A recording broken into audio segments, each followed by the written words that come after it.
بسم اللہ الرحمن الرحیم۔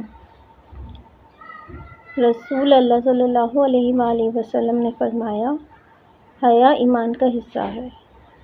رسول اللہ صلی اللہ علیہ وآلہ وسلم نے فرمایا، جو شخص بڑوں کا احترام نہیں کرتا اور چھوٹوں پر شفقت نہیں کرتا وہ ہم میں سے نہیں۔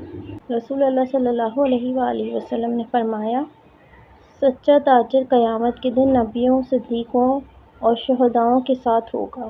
رسول اللہ صلی اللہ علیہ وآلہ وسلم نے فرمایا، اپنے بھائی کے لیے وہی پسند کرو جو اپنے لیے پسند کرتے ہو۔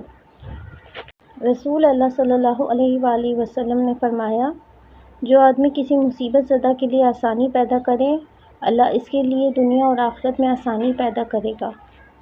رسول اللہ صلی اللہ علیہ وآلہ وسلم نے فرمایا، جو مسلمان کسی مسلمان کو کپڑا پہنائے، اللہ اسے جنت کا لباس پہنائے گا۔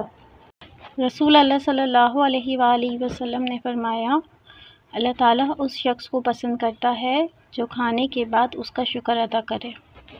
رسول اللہ صلی اللہ علیہ وآلہ وسلم نے فرمایا، جب تم میں سے کوئی کھانے لگے تو بسم اللہ کہے، اور اگر شروع میں بھول جائے تو آخر میں کہے، بسم اللہ اول و آخر۔